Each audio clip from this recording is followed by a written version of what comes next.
Income tax raid के नाम से लोग इतना डरते क्यों हैं? लोग डरते हैं। इनकम टैक्स ऑफिस की अंदर की लाइफ क्या हो रहा है वहाँ पे, वो हमेशा थोड़ी सी सीक्रेटिव रहती है, इसलिए थोड़ा सा डर बना रहता है। रेड्स किए हैं सर आपने? इनकम टैक्स रेड्स में जाते हो? मैंने रेड्स में पार्टिसिपेट किया। हम उसे बोलते हैं सर्च या फिर सर्वे, दोनों ही रेड्स वैसे खतरनाक ही होती हैं। हाँ, वो खतरनाक तो देखी है सर हमने। एक रेड थी जो कि एक बहुत बड़े बिल्डर के ऊपर थी, तो उन्होंने करीब 300 करोड़ रुपए सरेंडर किए थे।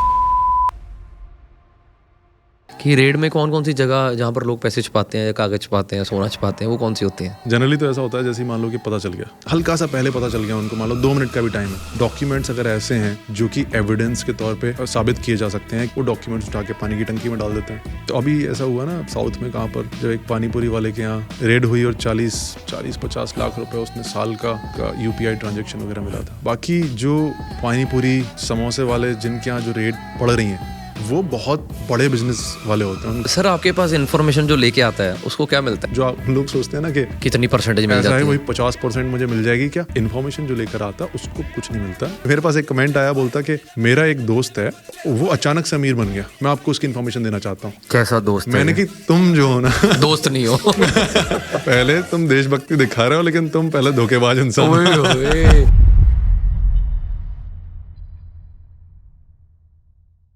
तो राहुल रघुवंशी जी, आपका स्वागत है हमारे AK टॉक शो के ऊपर। थैंक यू वेरी मच अनमोल। कैसे हो आप? मैं एकदम ठीक हूँ। ठीक हो? आप इनकम टैक्स इंस्पेक्टर हो? हाँ जी। और आज हम आपके साथ पॉडकास्ट कर रहे हैं। सबसे इंटरेस्टिंग बात की जो मुझे सबसे ज़्यादा कैची लगी कि सर की शादी को 13 साल हो गए। ये डिस्क्लोज करना है, कोई चक्कर तो नहीं? बिल्कुल कोई चक्कर नहीं। अच्छा, आप छुपा के नहीं रखते रिलेशन? हाँ, मैंने इसके ऊपर आंसर्स वगैरह लिखे हुए हैं कोरा पर। ओके। वैसे फोटोज डाली हुई हैं अपने पार्टनर के साथ? हाँ, सोशल मीडिया पे पता है सबको? नहीं, सबको पता है। हाँ, आजकल लड़के छुपा के रखते हैं शादी के बाद भी, खासकर सेलिब्रिटीज़। पता है हाँ, आपको? रखते हैं। मैं सोशल मीडिया पर उतना ज़्यादा अपने फ़ोटोज़ वगैरह वाइफ के साथ में उतना ज़्यादा नहीं डालता हूँ, मैं भी नहीं डालता हूँ। लेकिन जैसे इन जनरल जब मिलते हैं, इन पर्सन जब मिलते हैं लोगों से, तो ज़रूर हम इसका जिक्र करते हैं। वैसे सवाल मेरे पेट में बहुत है, पर आप इसके पीछे क्या लॉजिक है कि कुछ कहते हैं कि जो रिलेशन अपने छुपा के रखते हैं वो ज़्यादा लॉन्ग चलते हैं और वो ज़्यादा डेप्थ में होते हैं, जो ज़्यादा दिखाते हैं वो उतना ही इंटरनली दूर होते हैं? क्वाइट पॉसिबल, क्योंकि अगर कोई अपने रिलेशनशिप को बहुत ज़्यादा दिखा रहा है तो चांस है कि हो सकता है कि उसके अंदर कोई छोटी मोटी इनसिक्योरिटी हो, जिसकी वजह से उसको बहुत ज़्यादा फ़ोटोज़ डालने पड़ रहे हैं, बहुत ज़्यादा वीडियोज़ डालने पड़ रहे हैं अपने पार्टनर के साथ में। तो प्रॉबिलिटी तो इसकी हाई है।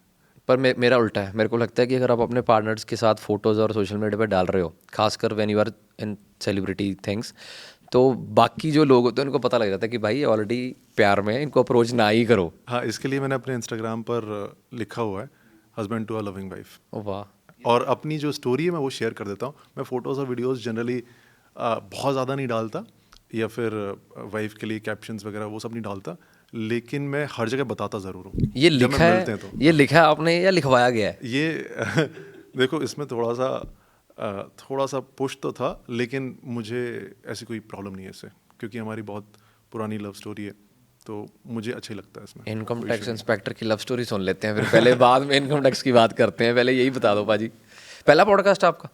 हाँ, ये मेरा पहला पॉडकास्ट है। वाह, मज़ा आएगा। बताइए, आप अपनी लव स्टोरी बता दीजिए पहले, अगर आप बताना चाहते हैं, नहीं तो हम टॉपिक पे आते हैं। तो हम लोग कॉलेज में थे, मैं कॉलेज में था एक्चुअली, मैं सेकंड ईयर में था उस टाइम पे। सेकंड ईयर स्टार्ट हुआ था, मेरी समर्स लग गई थी, मेरी अटेंडेंस शॉर्ट हो गई थी। तो अटेंडेंस शॉर्ट के बाद में क्या होता है, आप समर्स लगा रहे हैं तो आप बीच में नेक्स्ट ईयर जो स्टूडेंट्स आने वाले हैं आपके जूनियर्स, उनकी काउंसलिंग भी देख रहे होते हैं, क्योंकि वो गर्मियों में होती है। तो उनकी काउंसलिंग देख रहा था, मैं देख रहा था कि चलो अब जो नए बच्चे आ रहे हैं उनमें कोई और अच्छी लड़कियां आ रही हैं फिर नहीं आ रही हैं। बिल्कुल। मैं और मेरे 3 जो फेलियर दोस्त थे, जिनकी और अटेंडेंस शॉर्ट हो गई थी, 2 दोस्त थे और, तो वो भी यही देख रहे थे। फिर अचानक से एक लड़की आई और वो वाइफ थी मेरी। वाइफ है? उस टाइम गर्लफ्रेंड थी मेरी। आज वाइफ है। आज वाइफ है। तो ये आई थी वहाँ पर, अमर उजाला में इंटर्नशिप करती थी, 1 महीने के लिए इसने इंटर्नशिप की थी। ये SD कॉलेज में पढ़ती थी, 32 सेक्टर। ये वहाँ पर आई थी हमारी काउंसलिंग को रिपोर्ट करने के लिए। ये सीधे आई, फिर इसने बात करना स्टार्ट किया। और इसका आपने की कि उन्होंने की? मेरे दोस्तों ने पहल की। नहीं सॉरी, इसने पूछा कि काउंसलिंग मुझे कवर करनी है, तो थोड़ा आप मुझे कौन कौन सी ब्रांचेस वगैरह होती हैं, थोड़ा उसके बारे में बता देंगे। तो इसने वो पूछा, दोस्तों ने बताया, मैं उस टाइम पर तो चुप रहा, क्योंकि अब 2 लोग पहले से बोल रहे हैं तो मैं उस भीड़ का हिस्सा नहीं बनना चाहता था। बिल्कुल। फिर जब ये थोड़ी देर बाद हमसे बात करके साइड में जाके खड़ी हो गई, मुझे पता था इसने हिंदी में लिखा हुआ और कुछ गलत लिखा हुआ। अब मैंने 10th 12th तक अपनी हिंदी मीडियम स्कूल में की हुई है, तो मेरी हिंदी अच्छी है, तो मैं इसके पास में गया। फिर मैंने बताया कि ये आपने जो लिखा हुआ है इसमें थोड़ी सी गलती लग रही है मुझे। वैसे तो मेरे मैथ्स में भी बहुत सारे, जो हॉस्टल की मैथ्स है उसमें भी बहुत सारे पंगे होते रहते हैं, तो आपको मैं वैसी न्यूज़ वगैरह दे सकता हूँ। इम्प्रेस कर दिया जाके, मतलब रीज़न जाने का गलती नहीं था हिंदी का, और रीज़न अपना था। पता नहीं उस टाइम तो इम्प्रेस नहीं हुई होगी, लेकिन उस टाइम इसको लगा होगा कि हाँ चलो कोई खबर मिल जाएगी। तो फिर ऐसे हमारे पे नंबर एक्सचेंज हुए, और उसके बाद 2-3 दिन तक मैंने इसकी हेल्प की, और 7 दिन में ही फिर हम we got into a relationship. पर 13 साल पाजी बहुत बड़ी बात है, अब तक इकट्ठे हो आप। शादी को कितने साल हो गए? शादी को 2011 में हमारी शादी हुई थी, तो अब 14 साल होने वाले हैं। खुश हो 13 आप? साल हो गए। हाँ, मैं बहुत खुश चलो बढ़िया, अब इनकम टैक्स पे वापस आए हैं। अच्छा भाजी, अपने बारे में कुछ बता ही दो आप पहले, कि आप कौन हो, मेरे पॉडकास्ट क्यों कर रहे हैं आपके साथ? So I am posted in Chandigarh income tax. अभी मैं इनकम टैक्स इंस्पेक्टर की पोस्ट पर वहाँ पर हूँ, और जो मेरा ऑफिस है वहाँ पर हम एग्जेम्पशन से डील करते हैं। तो जो आपने सुना होगा NGOs होती हैं, ट्रस्ट सोसाइटीज़, या फिर कई सारे हॉस्पिटल्स भी होते हैं, उनको भी इनकम टैक्स में एग्जेम्पशन चाहिए होता है। स्कूल्स होते हैं, वो भी इनकम टैक्स में, तो जितनी भी भलाई के काम होते हैं वो सभी इनकम टैक्स में एग्जेम्पशंस ले सकते हैं। उसके लिए उन्हें 12A सेक्शन 12A में अप्लाई करना पड़ता है, या फिर अगर आप ATG का अप्रूवल ले लेते हैं तो आपको, आपके जो डोनर्स हैं उनको टैक्स में छूट मिल जाती है। तो उसकी एप्लीकेशन हमारे पास में आती हैं, और अगर कोई NGO है, ट्रस्ट है, सोसाइटी है, वो हमें सस्पिशियस लगती है, अगर चैरिटेबल काम नहीं कर रही है, ऑलरेडी रजिस्टर्ड है अगर 12A में, तो फिर हम उनके अगेंस्ट नोटिस वगैरह इशू कर सकते हैं। हमारी एनजीओ का कभी आपके पास पहुंचा कुछ कि नहीं? मैंने कभी ऐसा आया नहीं? हाँ, सुना नहीं। ओके, हमारी एनजीओ एक्चुअली कैशलेस है ना, तो आप पहले बता दीजिए सर कि इनकम टैक्स में कौन कौन सी पोस्ट होती हैं। और ये तो आपने बता ही दिया कि आप किस जगह काम कर रहे हैं, इसमें पोस्ट क्या क्या होती हैं? जैसे इनकम टैक्स के नाम से जनरली लोग डर जाते हैं, तो पहले हम करियर वाइज ये देखते हैं कि जो बच्चे इनकम टैक्स इंस्पेक्टर या ऑफिसर बनना चाहते हैं उसके लिए क्या क्राइटेरिया, और उसके बाद फिर बाकी बातें करते हैं। करियर वाइज अगर किसी को इनकम टैक्स इंस्पेक्टर पोस्ट पर आना है, इंस्पेक्टर पोस्ट जो है बीच में कहीं लाई करती है, तो हम ग्रुप बी सर्विसेज में आते हैं। इसके लिए जो एग्ज़ाम होता है वो होता है SSC CGL, staff selection commission CGL। तो ये हर साल एक एग्ज़ाम होता है। आप इसमें अगर आपका मैथ स्ट्रांग है, इंग्लिश स्ट्रांग है, तो आप इस एग्ज़ाम को दे सकते हो। जनरल स्टडीज़ भी आते हैं। मैं इसी एग्ज़ाम से पहले जब मैंने पहली बार ये एग्ज़ाम दिया था तो मेरी ऑल इंडिया 766 रैंक आई थी। तो मैं as a GST inspector posted था। उस टाइम पे GST को हम सेंट्रल एक्साइज एंड कस्टम्स बोलते थे, तो मैं मैसूर में पोस्टेड था। उसके बाद मैंने फिर से एग्ज़ाम दिया, ऑल इंडिया रैंक 42 आई मेरी, और फिर मुझे चंडीगढ़ मिला। तो अगर इंस्पेक्टर पोस्ट के लिए आपने आना है, SSC CGL का एग्ज़ाम देना है। अगर इंस्पेक्टर पोस्ट से जो जूनियर पोस्ट होती हैं, जिसे हम टैक्स असिस्टेंट बोलते हैं, उस पोस्ट के लिए अगर आपको अप्लाई करना है तो यही एग्ज़ाम होता है, लेकिन इसी एग्ज़ाम में जो बाद वाली जो रैंक्स रहती हैं वो उनको ये वाली पोस्ट मिलती है, टैक्स असिस्टेंट वाली। अगर आप थोड़ा और ऊपर जाएंगे तो इनकम टैक्स इंस्पेक्टर के जस्ट जो सीनियर होते हैं वो होते हैं इनकम टैक्स ऑफिसर। वो आप प्रमोशन से ही बन सकते हैं। उनके अगर आप ऊपर जाएंगे तो हैं असिस्टेंट कमिश्नर पहली पोस्ट, और वो आप जो IRS वाली पोस्ट होती है, जो सिविल सर्विसेज का एग्ज़ाम देते हैं, वो पहली पोस्ट होती है उनकी, असिस्टेंट कमिश्नर। फिर वहाँ से फिर कमिश्नर्स में स्टार्ट होता है, assistant commissioner, deputy commissioner, joint commissioner, additional commissioner, then commissioner. सबसे बड़े पोस्ट कमिश्नर ही है? कमिश्नर से ऊपर भी 1-2 पोस्ट हैं जिन्हें हम चीफ कमिश्नर बोलते हैं, और उनसे ऊपर होते हैं प्रिंसिपल चीफ कमिश्नर। वो पूरे इंडिया के होते हैं फिर? जैसे अगर आप सिर्फ एग्जेम्पशंस की बात करेंगे, मतलब जो लोग हम NGO से डील कर रहे हैं, तो हमारे जो प्रिंसिपल कमिश्नर हैं वो पूरे इंडिया के हैं, और वो दिल्ली में उनका ऑफिस है। वो पूरे इंडिया के? लेकिन जो यहाँ जो हमारा नॉर्थ वेस्ट रीजन है, जिसमें 4 स्टेट्स आती हैं ऊपर की, उनको उनके जो टॉप मोस्ट ऑफिशियल हैं, ऑफिसर हैं, वो कमिश्नर हैं, कमिश्नर ऑफ इनकम टैक्स बोलते हैं उन्हें। तो आप सर इनकम टैक्स इंस्पेक्टर बनना क्यों चाहते थे? मैंने BTech की हुई थी उस टाइम पे। मैं पैक चंडीगढ़ से पास आउट हूँ। तो उस टाइम पे हमारी पूरी जनरेशन का ऐसा चल रहा था कि BTech में पहुँच गए हैं, लेकिन अब BTech करने की इच्छा नहीं है। तो मेरे साथ में वैसे ही कुछ हुआ था, तो BTech की, उसमें जॉब मैंने ली नहीं। मैं एक ही कंपनी में बैठा था जिसका नाम था लक्ष्य इंस्टीट्यूट, फिजिक्स पढ़ाने के लिए, क्योंकि मुझे प्राइवेट जॉब बेंगलोर में जाके वैसी सिटीज़ में, बड़ी बड़ी सिटीज़ में जाके जॉब नहीं करना था। अब वो मैंने जॉब ली नहीं, इधर मैंने शादी कर ली थी, जैसे आपको बताया अभी 3rd ईयर में मैंने शादी कर ली थी। तो अब पेरेंट्स बड़े नाराज़ थे, तो पेरेंट्स को खुश करने का तो एक ही तरीका होता है, गवर्नमेंट जॉब। यूपीएससी की तैयारी की मैंने, पहले सिविल सर्विसेज की तैयारी की, 1-2 अटैम्प्ट दिए, उसमें सिलेक्शन नहीं हुआ। फिर मैंने ये एसएससी सीजीएल की तैयारी करनी स्टार्ट की, क्योंकि इसमें मुझे लग रहा था इसमें मेरा सिलेक्शन हो जाएगा, और फिर इनकम टैक्स इंस्पेक्टर। तो कितनी सैलरी कितनी होती है सर एक इनकम टैक्स इंस्पेक्टर की? सैलरी जो होती है वो बेस, मैं अपनी सैलरी बताता हूँ अभी आपको, क्योंकि वो स्टार्टिंग जो मेरी सैलरी थी वो 6 साल पहले की सैलरी थी। आज हो सकता है सैलरी थोड़ी ज़्यादा होगी। अभी जो मेरी सैलरी है वो इन हैंड जो आती है वो करीब 80,000 के करीब मेरी इन हैंड आती है। और अगर आप ग्रॉस देखोगे, क्योंकि हमारा कुछ अमाउंट एनपीएस में भी जाता है, नेशनल पेंशन स्कीम जो है, तो वहाँ करीब हर महीने मेरे अपनी सैलरी में से कटते हैं, और उतना ही अमाउंट गवर्नमेंट भी उसमें ऐड करती है। तो वहाँ करीब हर महीने 15,000 रुपये गवर्नमेंट की तरफ से ऐड होते हैं। तो करीब 95,000 सैलरी, 1 लाख करीब सैलरी होती है ग्रॉस। सर इनकम टैक्स के नाम से, इनकम टैक्स रेड के नाम से लोग इतना डरते क्यों हैं? डरते हैं ना, लोग डरते हैं, बहुत डरते हैं। हाँ। ये इनकम टैक्स ऑफिसर है, वो बंदा वैसे ही भाਵੇਂ उम्र च ਵੱਡਾ ਹੋਵੇ, ਉਹ गोडियां तलान लग ਜਾਂਦਾ सर, मेरा ध्यान रखना।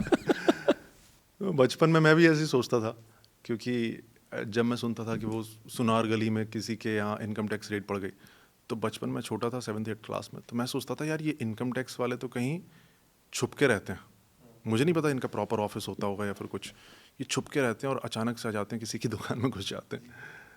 तो फिर धीरे धीरे जाके बाद में पता चला। तो रेट के ऊपर सबका यही रहता है कि इनकम टैक्स ऑफिस की अंदर की लाइफ क्या हो रहा है वहाँ पे, वो हमेशा थोड़ी सी सीक्रेटिव रहती है, तो इसलिए थोड़ा सा डर बना रहता है। पर आपका पॉडकास्ट का मन कैसे बना? मैं तो पहले एक्साइटेड था बहुत ज़्यादा कि मैंने पहली बार सोशल मीडिया पे किसी इनकम टैक्स इंस्पेक्टर को सोशल मीडिया पे रील्स वायरल करते हुए और उनका कंटेंट कंज्यूम करते हुए देखा है। नहीं तो ज़्यादातर 90% आई थिंक ऑफिसर सारे भागते हैं सोशल मीडिया से। तो आपका ये कैसे बना? आपको क्या आपके सिस्टम ने रोका नहीं, आपके सीनियर ऑफिसर्स ने? वो सारी कहानी क्या क्या है, बताओ हमें कि आपका कैसे मन बना कि मैं अच्छी भली नौकरी चल रही है, तनख्वाह आ रही है, पर सोशल मीडिया पे आए, आज तकरीबन 1 लाख के तकरीबन नज़दीक आपके फॉलोअर्स हैं, लोग देख रहे हैं आपको। तो हुआ क्या, मैंने एक चीज़ नोटिस किया डिपार्टमेंट के अंदर भी और इन जनरल लाइफ में भी, कि जो गवर्नमेंट सर्विसेज हैं इनको बहुत ही ग्लोरीफाई किया जाता है।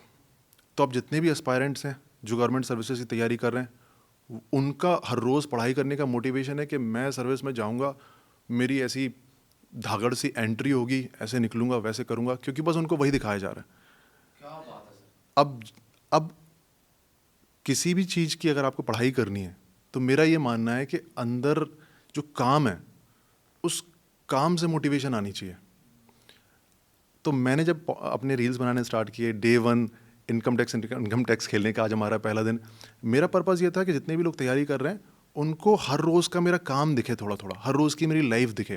तो जब वो पढ़ाई कर रहे हो तो वो सोच रहा हूँ कि मुझे इनकम टैक्स इंस्पेक्टर बनना है, क्योंकि मुझे वहाँ जाकर वो काम करना है।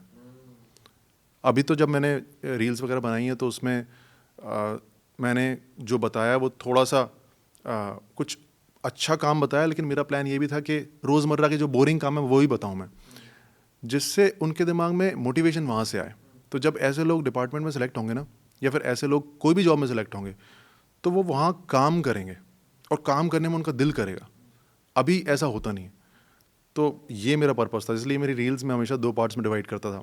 पहले daily life of income tax inspector, उसमें थोड़ा सा काम भी दिखा रहा हूँ और थोड़ा सा हंसी मजाक भी चल रहा है, साथ में एंड में मैं उनको कुछ लाइफ का कोई लेसन देता था। काम तो सर आप बहुत बाकमाल कर रहे हो, बहुत अच्छा काम कर रहे हो। जो हमारे जैसी यूथ है या जो मेरे से छोटे हैं अभी, उनको एटलीस्ट इनकम टैक्स ऑफिसर से डर तो नहीं लग रहा। उनको भी लगा ये भी बंदे ही हैं यार, हमारे जैसे ही हैं, प्यार से बोलते हैं। नहीं तो ज़्यादातर लोगों की सोच यही थी गवर्नमेंट एम्प्लॉयज़ को लेके कि यार ये तो खाने को डलते हैं, हर टाइम गुस्सा, हर टाइम अपनी पावर की धौंस, अगर कोई वर्दी में है तो कहता तेरे को उठवा दूंगा। यही देख देख के फिल्मों में, वीडियोज़ में यही देख के बड़े हुए हैं। पर आप एक सोच सी बदल रहे हो लोगों की कि नहीं यार, एक अच्छा दिखने वाला, एक प्यार से बोलने वाला भी गवर्नमेंट एम्प्लॉय हो सकता है। नहीं तो ज़्यादातर जो मेरा एक्सपीरियंस है, जो आपका भी रहा होगा, आपका डिपार्टमेंट है, चलो ज़्यादातर प्यार से नहीं बोला जाता। ज़्यादातर होता है कि भाई तेरे को पता नहीं मैं कौन हूँ, मैं इंस्पेक्टर हूँ। जो आपने बात बोली कि ग्लोरीफाई करके दिखाया जा रहा है यूथ को, उन्होंने आईपीएस इसीलिए नहीं बनना कि उनको आईपीएस बन के देश की सेवा करनी, उनको बनना पावर।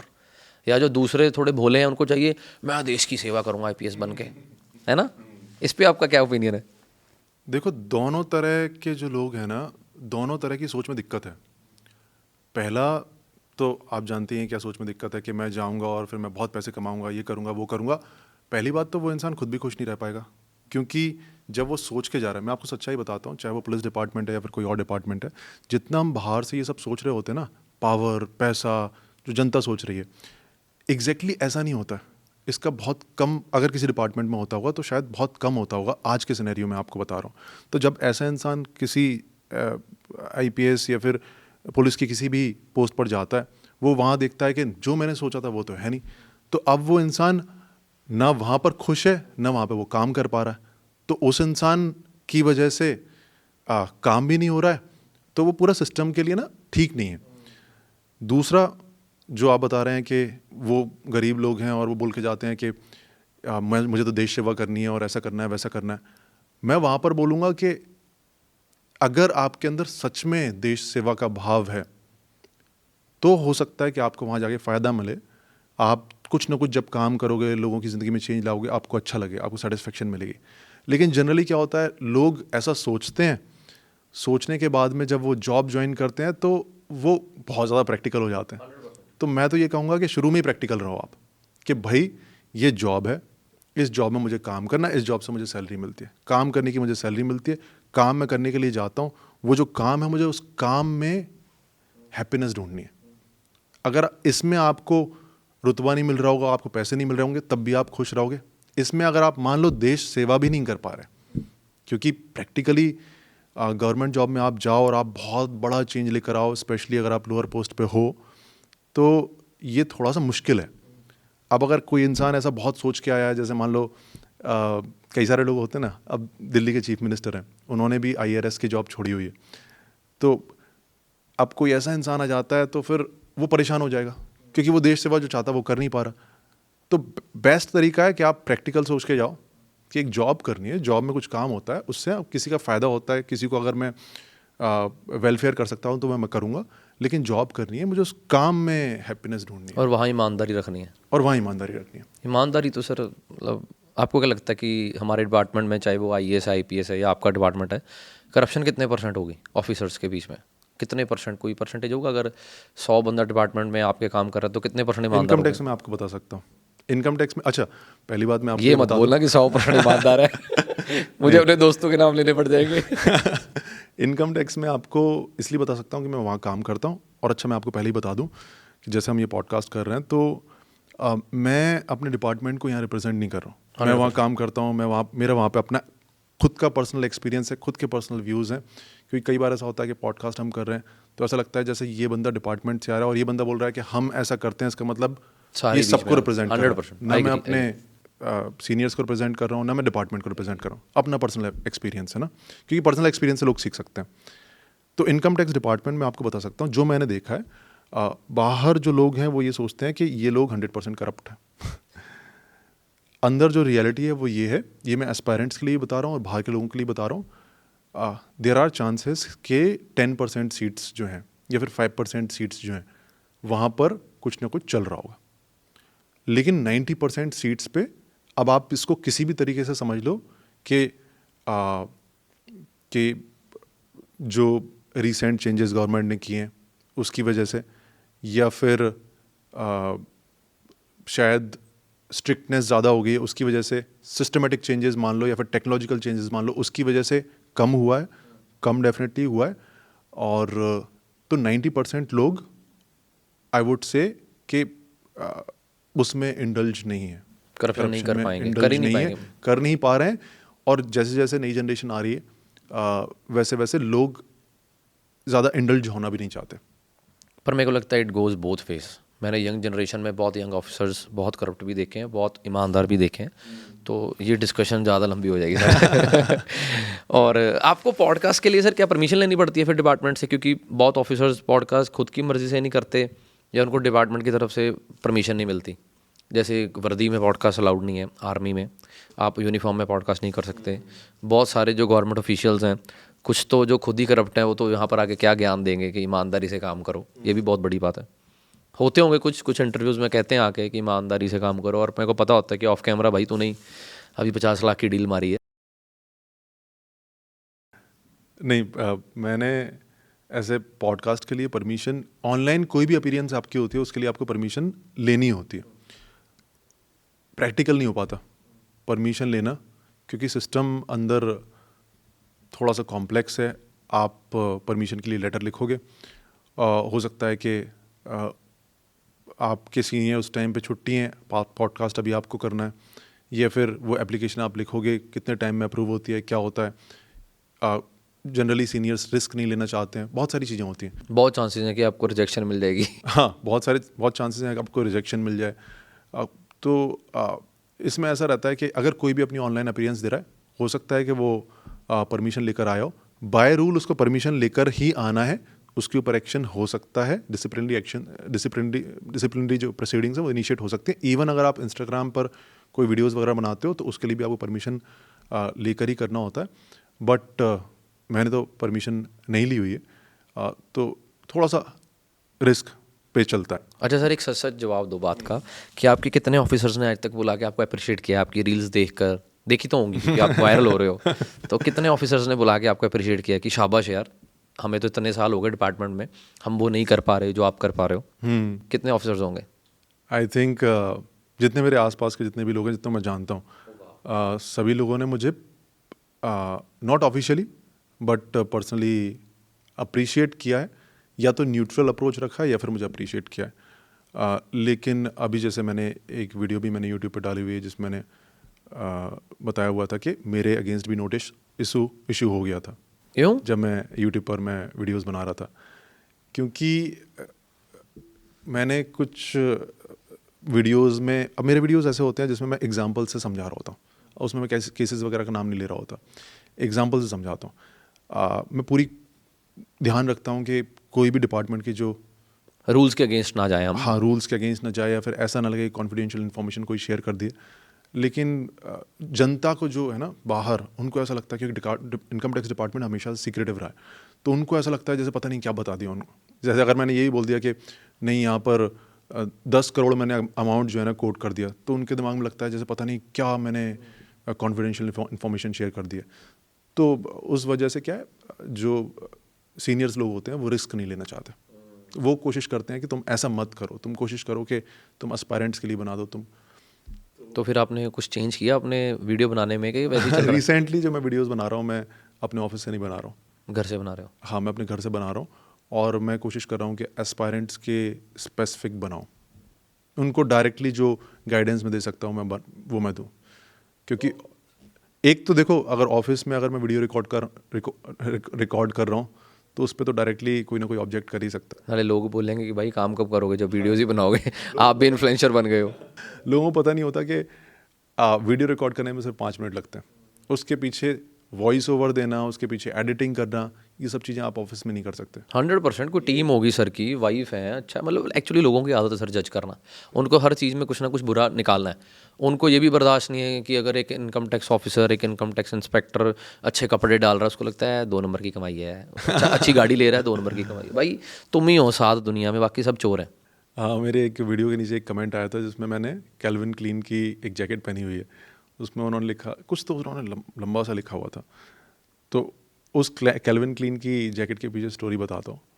वो जो जैकेट है वो मेरे फादर साहब की है। तो वो यहाँ चंडीगढ़ आए थे, तो हम अपना चंडीगढ़ में एक मार्केट लगता है, तिब्बतन मार्केट जिसे बोलते हैं, वहाँ मैंने वो 1000 रुपये की जैकेट ली थी। देखो ये भी पापा के कितनी लिए। बड़ी बात है ना, आगे कैमरे के आगे बोलना। पापा के लिए 1000 रुपये की जैकेट ली थी। उसके बाद क्या हुआ कि उसके 6 महीने बाद my father passed away due to a cardiac arrest in Vaishno Devi. तो अब मैं कुछ दिन पहले अपने होम टाउन गया था, तो वहाँ पर उनकी कबर्ड से मैं कबर्ड खोली, वहाँ मुझे जैकेट दिखी, तो वो जैकेट मैं अपने साथ ले आया। होम टाउन कहाँ सर? शिवपुरी, MP, हाँ, ग्वालियर के पास में। तो वो जैकेट मैं ले आया। अब वो जैकेट, मैं ये नहीं बोलूँगा वो जैकेट पहनने में मुझे अच्छा लगता है, लेकिन मेरी इच्छा होती है वो जैकेट पहनने की। तो वो जैकेट पहन के कभी कभी मैं बाहर निकल जाता हूँ, या फिर कभी मैं वीडियो बना लेता हूँ। अरे तो सर आप देख रहे हो। आप लुई वितौन की जैकेटें डालो सर, इनको क्या है सर आप 80,000 की सैलरी सारी जैकेट पे लगा दो। हाँ, लेकिन कभी भी किसी को ऐसा लगे ना कि यार इस बंदे के पास तो ऐसा होगा वैसा होगा, मैं ये बोलूँगा कि शायद आपको दूसरे बंदे की स्टोरी नहीं पता, आप ऐसे ही दुखी हो रहे हो। 100% ये ज़्यादातर यही होता है सर।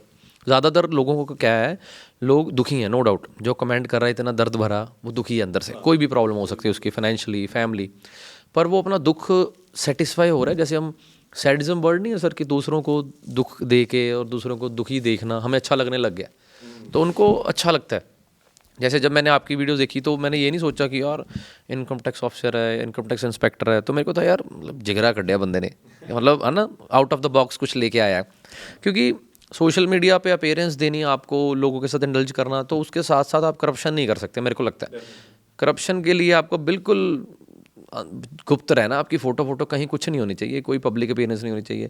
पर आप सोशल मीडिया पे खुले में आ रहे हो, बोल रहे हो कि भाई आप हमारे पॉडकास्ट पे एक बार पे मान गए, तो आपने ये नहीं मेरे को बोला कि सर ये मत पूछना, ये मत पूछना ना सर, जो दिल करे पूछ लेना, साध नेचर होती है। पर अच्छा है सर। रेड्स की हैं सर आपने, इनकम टैक्स रेड्स में जाते हो? मैंने रेड्स में पार्टिसिपेट किया है। ओके, वो क्या होती हैं?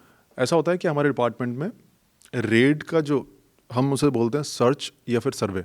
सर्च का मतलब है कि अगर आपने किसी के घर में एंट्री की तो वो जो बड़ी सी रेड होती है उसे हम सर्च बोलते हैं।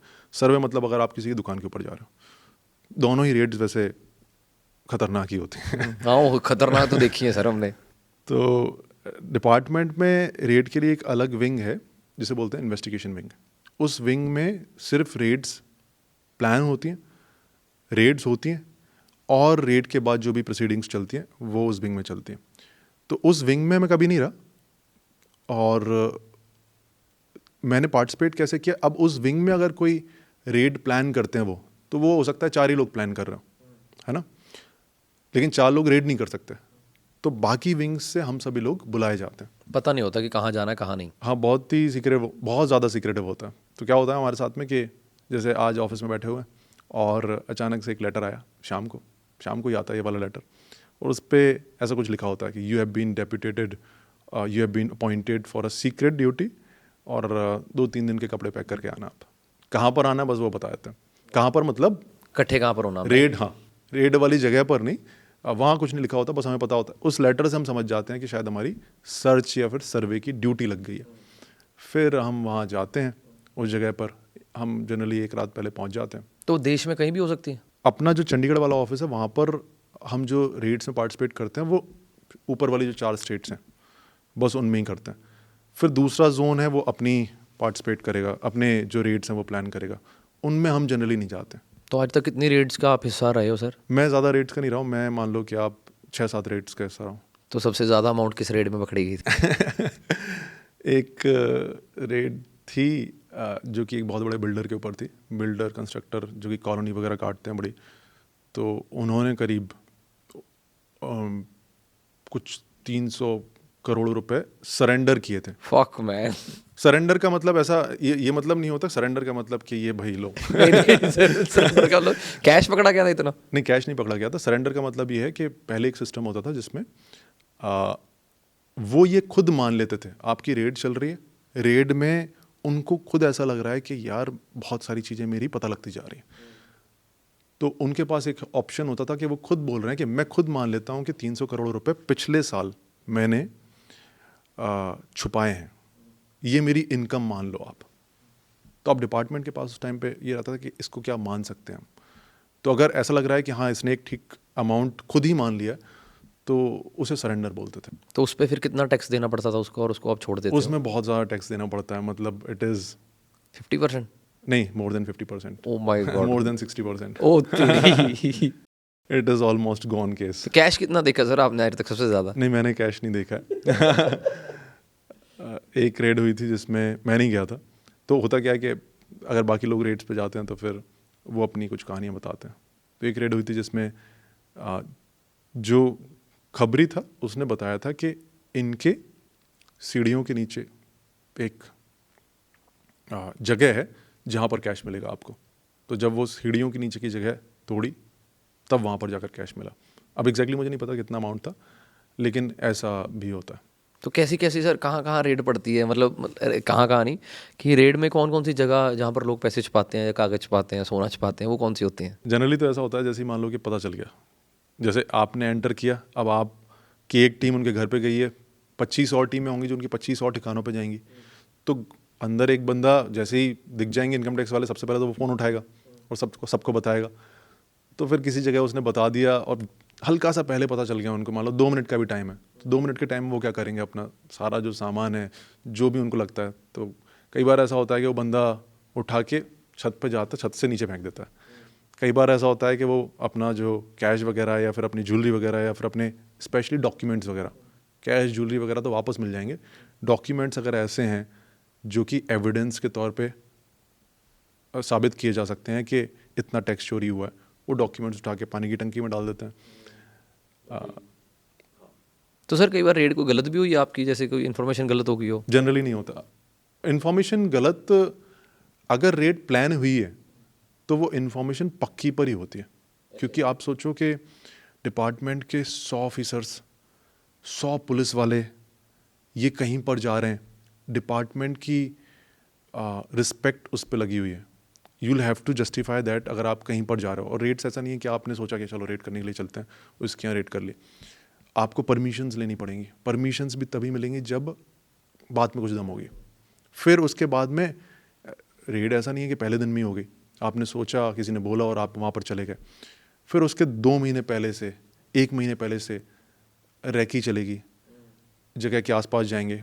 कोई अगर साड़ी की दुकान है तो हो सकता है कि कोई एक बंदा जाके कस्टमर बन के भी जाए साड़ी खरीद कर और शीशे के आगे साड़ी पहन के देख रहा है अपनी साड़ी में, पता लग रहा है कि वो इनकम टैक्स ऑफिसर है। कितना कच्चे में काट रहे हो, कितना पक्के में काट रहे हो, कहाँ कहाँ पर कैमरे लगा रखे हैं, वो सारा का सारा, कितने बिजनेसेस हैं, इस बिज़नेस के अलावा और कौन कौन से बिजनेसेस हैं, सब कुछ चेक करते हैं, तभी किसी के घर एंटर करते हैं। इनकम टैक्स वालों के दोस्त होते हैं? इनकम टैक्स वालों के दोस्त भी होते हैं, दुश्मन भी होते हैं। दोस्ती कौन रखेगा सर? दोस्तों को प्रोटेक्ट करते हैं इनकम टैक्स वाले की नहीं, किसी को नहीं छोड़ते? किसी को नहीं छोड़ते। दोस्ती की कोई लिहाज नहीं। दोस्ती की कोई लिहाज नहीं है। और स्पेशली अभी वाला जो सिस्टम है ना, फेसलेस जो सिस्टम है, फेसलेस में क्या होता है, आपके पास अगर नोटिस आया, आप लुधियाना में बैठे हो, भाई खुदा ना खास्ता ना हो ऐसा मैं है ही नहीं सर, पल्ले ही कुछ नहीं है सर। आपके पास नोटिस आया, आपका केस स्टार्ट हो गया, आपको पता नहीं हुआ कि ये केस कौन से ऑफिसर कर रहे हैं, ये साउथ की किसी स्टेट में हो रहा है या फिर ये चंडीगढ़ में हो रहा है, आपको पता ही नहीं होगा। आप रोज कैसे लड़ाओगे आप? तो जो पहले जो आपके दिमाग में जो उस टाइम पे मैनुअल प्रोसेसिंग होती थी, रिटर्न्स वगैरह चेक हो रहे हैं, मैनुअली रिटर्न्स चेक हो रहे हैं, तो ये सब चीज़ें बहुत मिनिमाइज हो गई। तो उसकी वजह से अब मान लो कि आप, कोई मेरा दोस्त है, उसका अगर ऐसा कुछ हो जाता है तो नहीं, इन्फॉर्मेशन तो लीक हो सकती है दोस्ती से, जैसे दिमाग तो इनकम टैक्स ऑफिसर का हर टाइम चलता ही है। मैं उसको ये गाइड कर सकता हूँ कि यार, कि ये जो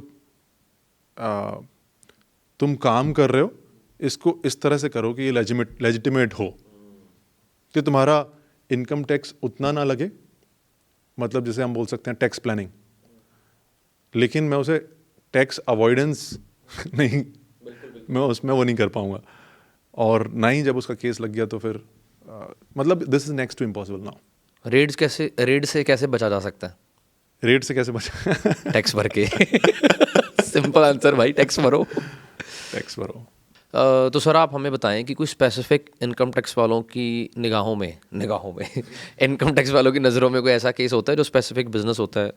स्पेसिफिक बिजनेस जनरली नहीं होता है, लेकिन कई बार ऐसा होता है कि किसी पर्टिकुलर बिजनेस इंडस्ट्री में, जैसे मान लो कि मैन्युफैक्चरिंग का बिजनेस है, मान लो कि ऑटोमोबाइल्स वाली इंडस्ट्री है, उसमें एक पर्टिकुलर तरीके से लोग टैक्स चोरी करने की कोशिश कर रहे हैं और ये पैटर्न समझ में आ गया, तो अक्सर ऐसा होता है कि उस पर्टिकुलर इंडस्ट्री में ज़्यादा नोटिसेज इशू होंगे, उस इंडस्ट्री पे थोड़ी नज़र पड़ जाती है, लेकिन जनरली ऐसा नहीं होता। सर एग्रीकल्चर इनकम के ऊपर टैक्स क्यों नहीं होता? मैं ये नहीं बोल रहा कि होना चाहिए, क्यों नहीं होता, क्योंकि ये ना लगे ना जिनके एग्रीकल्चर का काम है तो बहुत टेक्निकली नहीं समझाऊंगा आपको, एग्रीकल्चर इनकम के ऊपर टैक्स लगता है। अगर आप एग्रीकल्चर इनकम के अलावा आपकी कोई दूसरी इनकम भी है साथ में, तो एग्रीकल्चर इनकम के ऊपर भी टैक्स लगता है। वो कैसे, अब वो टेक्निकली मेरे को डीपली देखना जाना पड़ेगा। हाँ। आप अपने डिपार्टमेंट से जुड़ी बातें बताओ सर, रेड्स के बारे में ज़्यादा भी आप खुल के नहीं बता पाओगे, पर रेड प्लान कैसे करते हो फिर कि इसको रेड में लेना है, या मेरा सवाल आप ऐसे ले सकते हो कि प्रोसेस सिर्फ बताता हूँ मैं सिर्फ हाँ प्रोसेस बताओ। होता क्या है कि आप, जैसे मैंने आपको पहले बताया था कि आपके पास में एक लेटर आके आप पहुंचते हो, स्पॉट पे पहुंचते हो, तो वहाँ आपको बिल्कुल भी नहीं पता होता कि आप किसके यहाँ जा रहे हो। वहाँ फिर सभी लोग गैदर होते हैं, रात को किसी जगह रुकते हैं, रुक कर फिर सुबह सुबह फिर सब इकट्ठे होते हैं। अब हो सकता है ये सारे के सारे लोग 4 जगह रुके हों, फिर सुबह हम अपने ऑफिस या फिर कहीं और एक जगह इकट्ठे होते हैं 4 बजे के करीब, सुबह 4 बजे। हाँ, क्योंकि अगर सर्च करनी है, किसी के घर जाना है, तो हम थोड़ा जल्दी भी जा सकते हैं। दुकान पर जाना है, जो सर्वे होता है जिसमें सिर्फ दुकान पर जाते हैं, तो वहाँ तो फिर आपको दुकान जब खुलेगी तभी जाना है। लेकिन घर वाली रेड थोड़ी जल्दी होती है, जिन्हें असली रेड बोलते हैं। तो वहाँ सारे लोग इकट्ठे होते हैं और वहाँ पर फिर पुलिस वाले भी आ जाते हैं जो सिक्योरिटी में होते हैं। वहाँ तक हमें नहीं पता होता कि हम किसके साथ सर्च में जा रहे हैं, हमारी टीम क्या है। यहाँ से तो हम चल पड़े होते हैं। अब वहाँ फिर हमारी लिस्ट वगैरह लगी होती है और फिर वहाँ से हमें पता चलता है कि ये बंदे हमारी टीम में। वहाँ एक स्पेशल चीज़ होती है, वहाँ एक लेटर होता है जिसको हम ओपन नहीं कर सकते। उस लेटर के अंदर पूरी डिटेल होती है कि किसके पास जा रहे हैं। उस लेटर को ओपन नहीं कर सकते। सबको मिलता है वो लेटर? सबको, हर एक टीम को एक लेटर में, हर एक टीम का जो हेड होता है उसको लेटर मिलता है। अब आप वहाँ बैठ के अपनी पुलिस टीम भी वहाँ पर मिल जाती है, सब कुछ मतलब सिस्टमेटिकली होता है। फिर आप वहाँ से रवाना होता हो, आपको बस इतना पता होता है कि आपको इस शहर की तरफ बढ़ना है। आप उस शहर की तरफ बढ़ते हो, अब बज गए हैं 6:30 बज गए हैं, 6:45 बजने वाले हैं। फिर एक मैसेज आता है कि ओपन द लेटर नाउ। फिर हम वो लेटर खोलते हैं, तब जाके मान लो कि आधे घंटे किसी के घर एंटर करना है, तो उससे आधे घंटे पहले हमें पता चलता है कि किसके घर जा रहे हैं, जिससे हम उसके घर के आसपास जा पाएँ, ऐसा कुछ हो पाए। तो फ़ोन आपके पास ही होते हैं सारे? फ़ोन हमारे पास में होते हैं, या फिर आप घर पे भी छोड़ सकते हो, लेकिन वहाँ आपको फ़ोन स्विच ऑफ कर लेना चाहिए। निकालना अलाउड नहीं है? आप निकाल सकते हो लेकिन एडवाइजेबल नहीं होता। जैसे मान लो कि मेरे हाथ में फ़ोन है और उसी टाइम पर किसी का कॉल आ गया, मेरी वाइफ का कॉल आ गया वाइफ का कॉल आ गया, नहीं अब तो हाई कमान से कॉल है और आपने उठा लिया, और उस रेड में सब कुछ ठीक गया, लेकिन बाद में जाके पता चला रेड लीक हो गई और रेड फेल हो गई। तो अब डिपार्टमेंट क्या सोचेगा कि ये 4 लोग थे जो फ़ोन पे बात कर रहे थे, तो इनको पकड़ो पहले। तो कोई ऐसा रिस्क नहीं लेता, सब अपने फ़ोन वगैरह साइलेंट रखते हैं, स्विच ऑफ रखते हैं। एटलीस्ट जब आप एंटर करते हो आधा दिन निकल जाता है, तब तक आप अपने फ़ोन को नहीं छेड़ते। तो सर रेड्स कभी सारे बिजनेसमैन के घर में होती है? कहीं कोई पान वाला कोई और नहीं पकड़ा जाता है जिनके पास भी तो पैसे बहुत होते हैं? तो अभी ऐसा हुआ ना साउथ में, कहाँ पर, जब एक पानीपुरी वाले के यहाँ रेड हुई और 40-50 लाख रुपए उसने साल का उसका UPI ट्रांजैक्शन वगैरह मिला था। वो तो मेरे ख्याल से पेटीएम का काम करता होगा। पेटीएम का काम करता होगा। वो सही है गलत है? जो लोग कैश दे के पेटीएम दे लेते हैं, पेटीएम दे देते हैं, कैश की ट्रांजैक्शंस कर रहे हैं, ये तो इतना प्रेवलेंट मुझे नहीं लगता इतना प्रेवलेंट होगा। बाकी जो पानीपुरी समोसे वाले जिनके यहाँ जो रेट पड़ रही हैं, वो बहुत बड़े बिजनेस वाले होते हैं। उनको आप ऐसा कोई छोटा बिजनेस मैन नहीं बोल सकते, क्योंकि अगर एक टीम जा रही है किसी के यहाँ, आप पानीपुरी वाले के यहाँ पहुँच गए और उसके यहाँ आपको कुछ नहीं मिला, तो फिर आपकी इतनी मेहनत, आपने 2 दिन डिपार्टमेंट का टाइम गया है, तो आप पूरी पक्का करके जाते हो। और ऐसे बहुत सारे लोग हुए हैं। एक बहुत पुरानी बात है, कोई फेमस समोसे वाले थे, तो उनके यहाँ बहुत बड़ा अमाउंट मिला था, क्योंकि वो फेमस लोग हैं। अब फेमस इन द सेंस जो बड़ी बड़ी दुकानें होती हैं, सालों से चल रही हैं, उनकी सेल ही कितनी होती है। अब वो देखने में आपको समझ में आती है कि इतने कस्टमर्स आ रहे हैं, इतनी अगर पर वो हो रहा होगा, इनकम में कितना शो, इनकम टैक्स रिटर्न में कितना शो कर रहे हैं, बहुत बड़ा अगर डिफरेंस है, इसका मतलब ये कुछ तो गड़बड़ है। सर सरकार कहती है कि इनकम टैक्स भरो ईमानदारी से, पर जनता कहती है कि हमारा इनकम टैक्स जो ऑलरेडी हम देश में दे रहे हैं, चाहे 10% इनकम टैक्स दे रहे हैं, 20% दे रहे हैं, वही ईमानदारी से नहीं लग रहा, तो और दे देंगे तो नेता लोग और खाने लग जाएंगे। इसके बारे में आपका क्या ओपिनियन है? अब देखो, ये प्रॉब्लम तो है ना? प्रॉब्लम है तभी जो लोग हैं थोड़ा सा अनसेटिस्फाइड हैं। और मैं तो ये कहता हूँ कि आप अगर हम सब लोगों में से हम देखें और हम देखें कि अपने जितना भी कमा रहे हैं अपने घर पर कितना भेजते हैं उसका परसेंट, तो बहुत सारे लोग होंगे जो शायद 10% भेजते होंगे, बहुत सारे लोग होंगे शायद इतना भी नहीं भेजते होंगे, लेकिन 15%, 20%, 30% हम भी अपने घर पे नहीं भेजते। अब इतनी अमाउंट अगर आपको 15-20% आपको गवर्नमेंट को देना पड़ता है, तो जब घर वालों को नहीं दे रहे हैं तो गवर्नमेंट को देना पड़ता है, तो चुपता तो है। और फिर उसके अगेंस्ट अगर फैसिलिटीज़ वगैरह उतनी नहीं मिले तो दिक्कत तो होती है, ये बात सच है। अब इसको थोड़ा सा एज अ सिटीजन हम सबको ऐसे लेना पड़ेगा कि ये हमारा देश है यार। जैसे हमारी एक फैमिली है, बड़ी फैमिली है, उस बड़ी फैमिली में कुछ लोग हैं जो पूरा का पूरा सब कुछ चला रहे हैं। आपने अपने, अब होता नहीं कि कोई चाचा हैं वो दूर रहते हैं, बढ़िया कमाते हैं, वो महीने के पैसे भेज देते हैं, लेकिन अगर फैमिली में दिक्कत चल रही है तो चाचा की जो रिस्पॉन्सिबिलिटी है सिर्फ वो पैसे देने से पूरी नहीं हो जाती। चाचा की रिस्पॉन्सिबिलिटी ये भी है कि वो आए होम टाउन और ये जो चल रहा है इसको खुद ठीक करने की कोशिश करें, है ना। तो ये थोड़ा सा हमें भी समझना पड़ेगा। मैं मानता हूँ दिक्कत है, लेकिन एज अ सिटीज़न हम ये नहीं बोल सकते कि मैं तो टैक्स दे रहा हूँ, मैंने वोट भी दे दिया, अब तुम काम क्यों नहीं कर रहे हो। अगर वो काम नहीं भी कर रहे हैं या फिर काम नहीं भी हो रहा है तो हमें करवाना होगा। हम कैसे करवाएंगे सर? हम तो वोट ही दे सकते हैं। हम वोट दे सकते हैं, मान लो कि अगर रोड में गड्ढे हैं तो इंस्टाग्राम की वायरल रील्स बनाने की कोशिश करते हैं, जितनी रील्स हो सकते हैं उतनी रील्स बनाते हैं। मेरे को सर 10 साल हो गए रील्स बनाते मेडिकल सिस्टम के ऊपर, अभी तक कुछ ठीक नहीं हुआ। 10 साल हो गए सर मेरे को पंजाब के मेडिकल सिस्टम के लेकिन आप ऊपर। ये बात तो मानते हो कि जो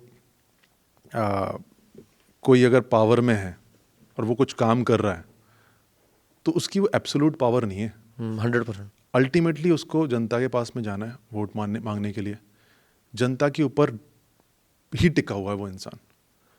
तो ये पॉसिबल ही नहीं है कि आप जनता को बहुत ज़्यादा नाराज़ रखो और आप हमेशा अथॉरिटी में हो।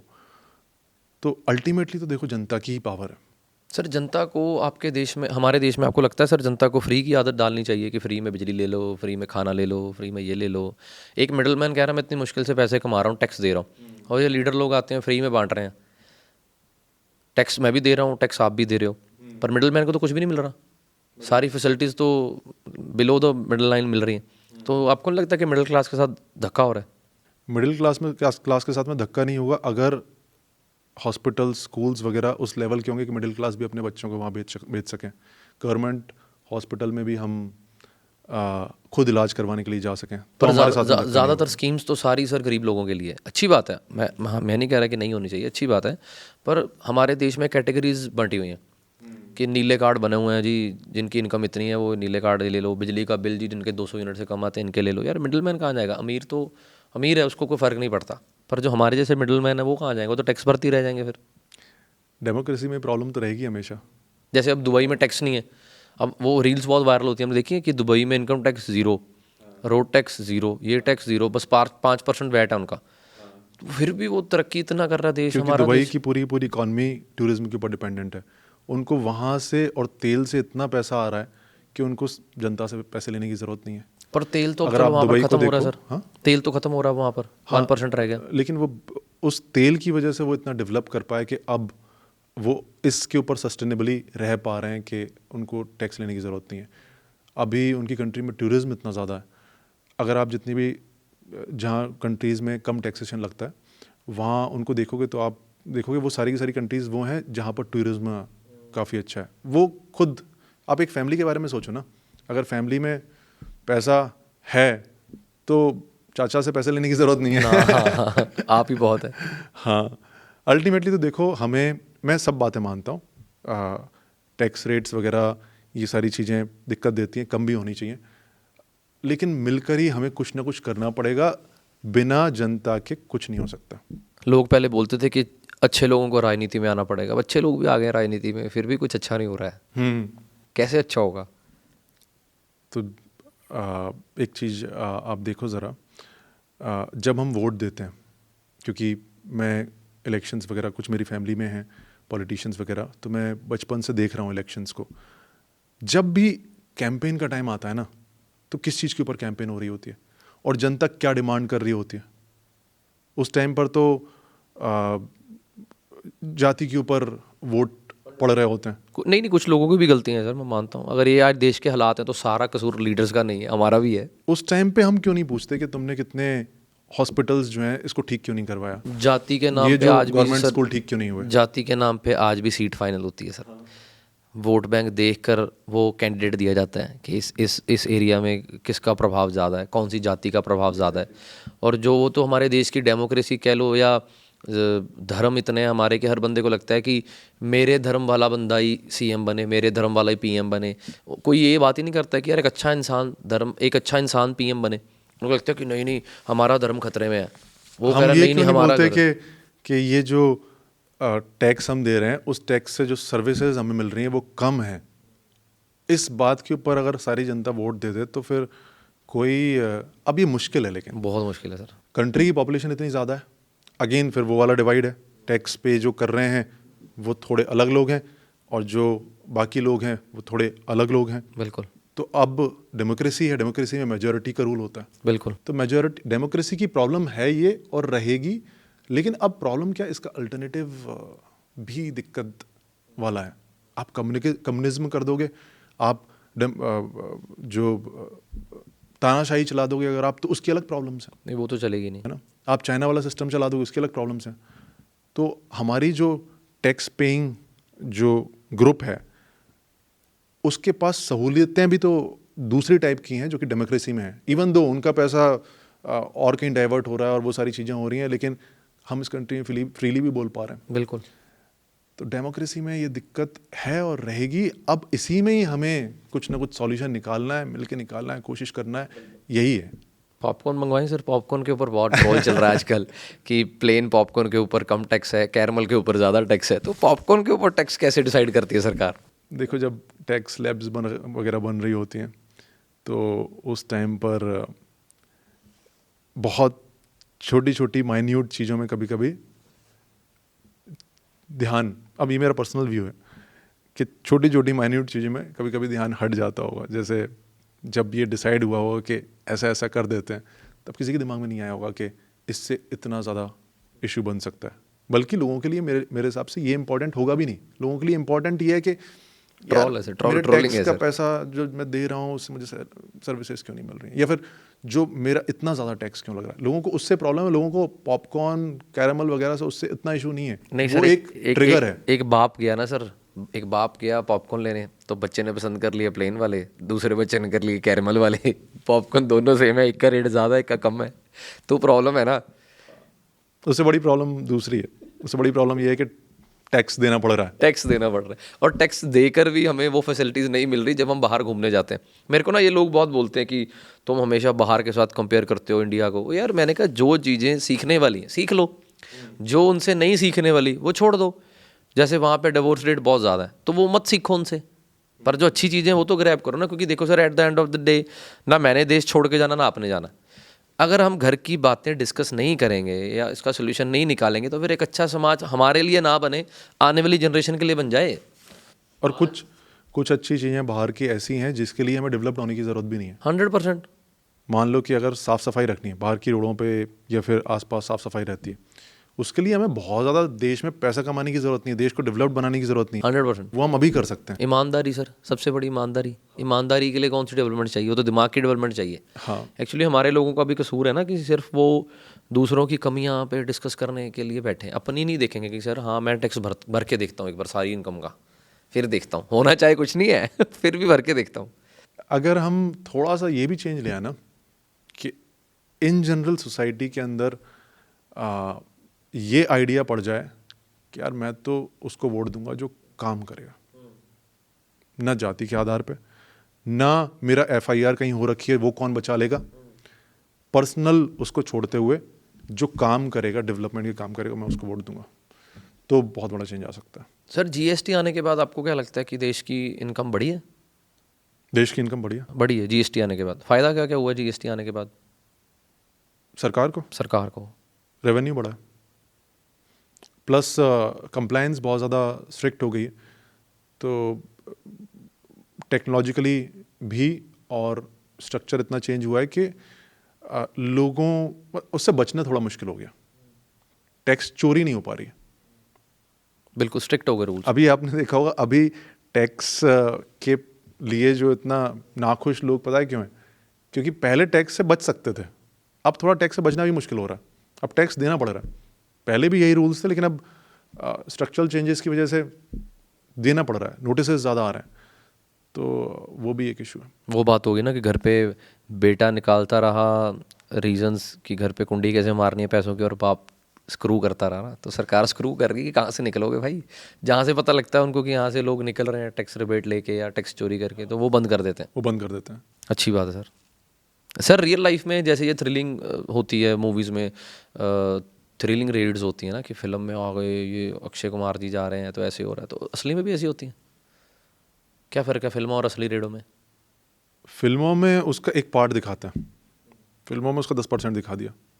जो फिल्मों में जैसे रेड मूवी में दिखाया हुआ है, उसमें जो थ्रिल है ना, वो रेड का पार्ट होता है जितना उसमें दिखाया हुआ है, जितना थ्रिल उसमें दिखाया हुआ है, उसमें काफ़ी प्रैक्टिकल दिखाया हुआ है।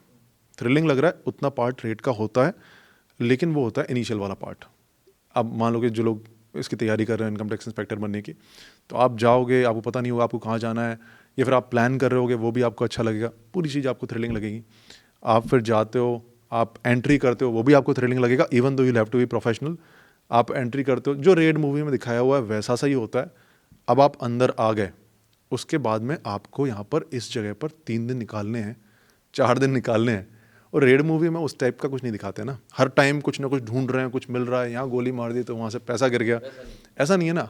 अब वहाँ पर हो सकता है कि अब आप किसी साड़ी वाली दुकान पे गए, साड़ी वाली दुकान पे इन्वेंट्री है उनकी इतनी बड़ी, अब इस इन्वेंट्री को आपने देखना है कि कितनी की साड़ियाँ हैं, तो आप अब बैठकर एक एक साड़ी को नोट कर रहे हो कि इसकी कितनी प्राइस होगी, इसकी कितनी होगी, इसकी कितनी होगी। अब आप 2 दिन तक पूरी की पूरी दुकान में कितना माल है उसको कैलकुलेट कर रहे हो कितने का होगा।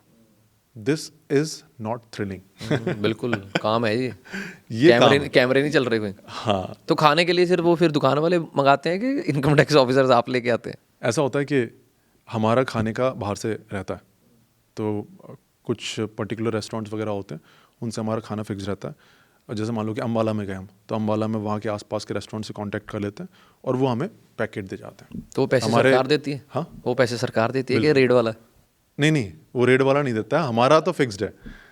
हमारा फिक्स रहता है कि वो क्योंकि देखो, अगर रेट से पहले ही हमें बजट मिल गया है, कितना खाने का बजट है, तो हम क्यों ही खाने के लिए दर दर भटकेंगे। हाँ बिल्कुल बिल्कुल। कभी ऐसा सेटिंग ज़रूर होता है, ऐसा ज़रूर होता है कि मान लो किसी एक घर में गए, अब उस घर में कोई कुक है या फिर ऐसा कुछ है, तो वो बहुत रिक्वेस्ट करते हैं कि सर आप खाना खा लीजिए। वो तो करेंगे ही सर, वो तो प्लेटों में पैसे भी डाल के देंगे सर, ये भी ले लो। करते हैं सर ऐसे रेड में जाके कभी सेटिंग करने की कोशिश करते हैं लोग? एग्जैक्टली देखो, मेरी जितनी भी रेड्स हुई हैं उसमें ऐसे कोई डायरेक्टली नहीं बोलता, और वो कोशिश ये करते हैं कि जान पहचान निकल जाए। नहीं साइड पे जाके सर ले दे के सेटिंग कर लो सर। होता है ऐसा, लेकिन कोई रिस्क नहीं लेता ऐसा। क्योंकि जितनी रेट भी तो पड़ टीम्स गई जा है। रही हैं रेड के टाइम पे, ऐसा कोई रिस्क नहीं लेता। हो सकता है ऐसा हुआ हो, अगर मान लो कि किसी ने कोई कहानी सुनी हुई है ऐसी, मार्केट में थोड़ी ज़्यादा ट्रैवल होती है। कहानी है तो सर कहानियाँ ज़्यादा गवर्नमेंट चलती हैं। ऑफिशियल्स के लिए ज़्यादा है। असली में अंदर वो कुछ नहीं होता। मेरे को असली में लगता हो है। सकता है ऐसा हुआ हो, लेकिन जब पता चल गया तो वो बंदा डिसमिस तक की बात आ गई होगी, तो उसको बहुत सीरियसली लिया जाता है। आपकी एक चीज़ से अगले दिन खबर आ सकती है अखबार में, और पूरे डिपार्टमेंट की बदनामी है। तो कभी सर जैसे रेड में आपकी वाइफ ने नहीं कभी जिद की या किसी रिश्तेदार ने कि यार एक बार हमें भी रेड में साथ ले जाओ, दिखा लाओ? दोस्त वगैरह बोलते रहते हैं। लेके जा सकते कि नहीं? लेके ऐसे नहीं ले जा सकते कि अपने साथ में ले गए, लेकिन मान लो कि लुधियाना में रेड हुई, लुधियाना में मेरा कोई दोस्त है और वो बैंक वगैरह में लगा हुआ है या फिर कहीं ऐसी जगह लगा हुआ है, हमें 2 विटनेस की ज़रूरत पड़ती है रेड में। जो विटनेस हम ले आए या फिर जिसके घर में रेड पड़ रही है वो ले आए, वो पूरा विटनेस देखते हैं क्या चल रहा है, वो वहाँ पर बैठ सकते हैं, और जितने भी डॉक्यूमेंट्स होते हैं जो हम जब्त कर रहे हैं, उन सारे डॉक्यूमेंट्स में उन दोनों विटनेस के साइन होते हैं कि उनके सामने हुआ है जो कुछ, उसका गलत नहीं हुआ। तो अब वो 2, आपने बोला कि दोस्त वगैरह ला सकते हैं क्या, तो मान लो कि मैंने किसी बैंक में, मेरा दोस्त काम करता है, उसको बोल दिया कि तुम आ जाओ, तो जिसके यहाँ रेट पड़ रही है उसको कोई मनाही नहीं होनी चाहिए उसमें, उसने मना कर दिया उसके ऊपर है। तो जनरली ऐसा होता है कि आसपास बैंक वगैरह में जो लोग काम करते हैं, जो थोड़े से समझ सकते हैं चीज़ों को, तो उनको हम बुला लेते हैं। तो आप सर अपने डिपार्टमेंट में नौकरी करके खुश हो? मैं अपने डिपार्टमेंट में नौकरी करके खुश हूँ। डिपार्टमेंट वाले खुश हैं आपसे? डिपार्टमेंट वाले भी खुश हैं मुझसे। आप भी खुश हो? हमेशा डिपार्टमेंट वाले नहीं खुश हैं? हमेशा हमेशा रहेंगे सर, चलता मैं रहेगा। बोल रहा हूँ हमेशा नहीं है हमेशा नहीं रहते। लेकिन ओवरऑल खुश। पर मैं दिल से चाहता था कि आपके साथ शो हो, जो बच्चे इनकम टैक्स डिपार्टमेंट में जाकर नौकरी करना चाहते हैं या ऑफिसर बनना चाहते हैं। तो सर इसकी वो कैसे होती है, जैसे अब आपने और ऑफिसर बनना, आगे बड़ा ऑफिसर बनना है इससे? हाँ, तो जाते से ही पहले तो आपको इनकम टैक्स का कंफर्मेशन एग्ज़ाम देना पड़ता है, इनकम टैक्स इंस्पेक्टर का कंफर्मेशन एग्ज़ाम। ये फर्स्ट एग्ज़ाम है? आपने एसएससी सीजीएल दिया, आप एंटर हो गए, उसके बाद अंदर इंटरनल डिपार्टमेंटल एग्जाम्स होते हैं। तो पहला एग्ज़ाम है इनकम टैक्स इंस्पेक्टर का कंफर्मेशन एग्ज़ाम। वो मुश्किल होता है एग्ज़ाम्स थोड़े से मुश्किल होते एज़ कम्पेयर टू यूपीएससी? हैं। नहीं, उतना मुश्किल नहीं होता है। आप डिपार्टमेंट में आ गए, अगर आप थोड़ा सा पढ़ाई करोगे, 1-1.5 महीने 2 महीने पढ़ाई करोगे, 1 महीने करोगे, तो आपके वो एग्ज़ाम क्लियर हो सकते हैं। इनकम टैक्स का कंफर्मेशन एग्ज़ाम दिया इंस्पेक्टर वाला, उसके बाद में प्रमोशन के लिए एग्ज़ाम होते हैं। तो आप आईटीओ वाला एग्ज़ाम दोगे। आईटीओ वाला एग्ज़ाम थोड़ा सा ज़्यादा मुश्किल होता है, और जब आप दोगे तो फिर आप प्रमोशन के लिए एलिजिबल हुए, ठीक है। और जैसे ही वो आप एग्ज़ाम देते हो तो आपके 1-2 इंक्रीमेंट्स लग जाते हैं सैलरी में। उसके बाद में फिर आगे जो प्रोसेस होती है, मतलब आईटीओ तक बनने के लिए ये 2 एग्ज़ाम्स आपको देने पड़ते हैं। और उससे आगे अगर ऑफिसर बनना हमने, फिर उससे आगे कोई एग्ज़ाम्स नहीं होते, डिपार्टमेंटल एग्ज़ाम्स नहीं होते। अच्छा सर, आपने तो अपनी लाइफ के साथ जुड़ी कहानियाँ सुनाई सारी रेड की, कोई ऐसी कहानी जो आपने भी आगे सुनी हो अपने डिपार्टमेंट से या किसी दोस्त से? हमारे डिपार्टमेंट के अंदर ही जब ट्रेनिंग हो रही थी, तो हमारी इंस्पेक्टर्स की 3 महीने की ट्रेनिंग होती है। तो उसमें एक ऑफिसर थे, असिस्टेंट कमिश्नर थे, वो बहुत रेट्स लगा चुके थे, मतलब 300 के करीब उन्होंने रेट्स में पार्टिसिपेट किया हुआ था। तो वो हमें स्पेशली वो सेक्शन पढ़ाने के लिए आते थे। तो उन्होंने बताया था कि वो एक रेड में गए थे और हरियाणा की रेड थी। तो जब वो गए, एंटर हुए, बड़ी सी बिल्डिंग थी, अंदर गए, वो उस टाइम पे इनकम टैक्स ऑफिसर थे, और सीधे अंदर गए। वहाँ पर ऊपर एक बंदा ट्रेडमिल पे लगा हुआ था। तो उन्होंने बोला भाई नीचे उतरो। अब क्या, एंटर करते टाइम एकदम थोड़ा डोमिनेट होकर ही बात करना पड़ता है, वरना तो सामने वाला ओवर पार कर जाएगा। तो उन्होंने नीचे उतरो, नीचे उतरो। उसने बोला क्या हो गया भाई, क्या हो गया, नीचे उतरो, नीचे। और चलो ठीक है, नीचे आ जाते हैं। कहाँ से आए हो आप? तो बोलो कि इनकम टैक्स से हैं। तो वो रिलैक्स हो गया, अच्छा इनकम टैक्स से आए हो, मुझे लगा पता नहीं कौन आया हुआ है। फिर उससे पूछना स्टार्ट किया, भाई कहाँ तुम्हारे किस किस को उधार दिए हुए हैं, किस किस को कहाँ कहाँ पैसे लगाए हुए हैं, ऐसे इनिशियल ऐसी इंक्वायरी करनी स्टार्ट की। अब इनको नहीं पता, जो हमारी टीम गई है, कि हम किसके घर आए, है ना। उनको थोड़ा सा आइडिया, क्योंकि ये इधर दूसरे वाले ऑफिस में बैठे हैं, रेट कहीं और हो रही है। तो क्योंकि ये वो टीम है जो पार्टिसिपेट कर रही है, ये वो टीम वो नहीं है जिसने प्लान की हुई है। तो उसने बताने स्टार्ट किया, 3 इसके पास में, 4 इसके पास में। बोले कहीं लिखे नहीं है क्या? बोलते अब अपना तो ऐसे ही चलता है, उनकी टेंशन है देने वाले की। तो इनको फिर अब अंदाज़ा लगने लग गया कि भाई हम कहीं आ गए। बोलते 3 लाख, बोलते नहीं 3 करोड़ यहाँ दिए हुए हैं, 2 करोड़ वहाँ पे दिए हुए हैं। ऐसे ही लिखे नहीं है, हाँ, क्योंकि सामने वाले की टेंशन है, वो देते ही देता है मुझे। बिल्कुल। तो इनको अंदाज़ा लगा। फिर ये इन्होंने स्टार्ट किया, सर्च वगैरह करनी स्टार्ट की। एक बेड के नीचे खोला तो फिर गन्स रखी हुई हैं अच्छी खासी गन्स रखी हुई हैं। और यहाँ पर इनको समझ में आने लग गया कि हम किसी खतरनाक ही बंदे के घर पे आए हुए हैं ये करते करते चल रहा है, समझ में तो इनको आ गया। अब इनको क्या है ना, वो जो फैमिली थी, वो फैमिली बड़ी उस टाइप की थी, यहीं खाना खाओ आप, बाहर से मत मंगवाओ, हमारे घर पे आए हो, इवन दो आप ये सब कर रहे हो, लेकिन आप प्लीज़ यहीं खाना खाओ, घर में खाना बन रहा है। तो ये किचन में बैठे हुए हैं, एक बार खाना खाया, दूसरी बार खाना खाया। अब क्या हुआ कि दूसरी जो टीम थी वो उनके वहाँ गई हुई थी बिजनेस पे। और दूसरी टीम में ऐसा हुआ कि वहाँ एक कोई बंदा था, एम्प्लॉय था, कोई चिप थी उसके हाथ में, ये चिप लेने की कोशिश करते, वो चिप खा गया तो इन्होंने उसको कुछ पकड़ा होगा, थोड़ा झंझोरा होगा तो उसने कुछ तो पता चल गया इनको कि उसके साथ में ऐसा हो गया, हमारे एम्प्लॉय को धमका दिया, जोर से धमका दिया, या फिर हाथ माथ उठा दिया, हाँ ये लगा दिया। इसको पता चला ये लोग किचन में खाना खा रहे थे और अचानक से जो खाने में अच्छे से वो खाना परोस रहे थे, उन्होंने बोला कि अब तुम यहाँ से जिंदा नहीं जाओगे, खाना खा लो अच्छे से। इन्होंने भी सोचा कि चलो अब तो ऊपर वाला ही बचाएगा, खाना खा लेते हैं, मटर पनीर पे फोकस करते हैं। उसके बाद में एक इंटरेस्टिंग बात ये थी, अभी भी देखो इतना कुछ दिक्कत नहीं आई, एक इंटरेस्टिंग बात ये थी कि उनके घर में अखंड ज्योत चलती रहती थी हमेशा। एक पंडित आ रहा है, दूसरी शिफ्ट लग रही पंडित की, 24 घंटे वो अखंड ज्योत जलती रहती थी। तो थोड़ी देर बाद उनकी जो बेटी थी वो दौड़ते हुए आई कि पापा आप इतना सब कुछ हो रहा है और आप हाथ पे हाथ रखे बैठे हुए और आप कुछ नहीं कर रहे हो। और ये कुछ तो अखंड ज्योत उनके हाथ में लेकर आई अपने, और एकदम ड्रामेटिक अंदाज में उस बंदी ने ऐसे राख से अपने पापा को तिलक कर दिया। पापा को भी जोश आ गया। मैं अपनी पावर भूल रहा हूँ। उसके बाद में फिर ये लोग एकदम अंदर वाली जो फैमिली थी, ये बहुत ज़्यादा इन्होंने भीड़ इकट्ठी कर ली बाहर, और ये जो टीम थी इसको दिल्ली तक जाना था, ये हरियाणा में थे। बहुत जैसे वो रेड मूवी में आपने देखा है ना, मैं उस रेड की बात नहीं कर रहा हूँ, लेकिन एग्जैक्टली ऐसा सीन था। और ये लोग जो है ना अंदर फैमिली वाले बाहर भागने लग गए, जो पुलिस वाले थे वो लोकल थे, वो डोमिनेटेड हो रहे थे, तो वो इतना ज़्यादा कॉर्पोरेट नहीं कर पा रहे थे इनकम टैक्स वालों के साथ में। ये भागते हुए सब बाहर निकल गए, अंदर सिर्फ इनकम टैक्स वाले बचे हुए हैं, पुलिस वाले उतना वो नहीं कर रहे हैं, इतनी सारी भीड़ है।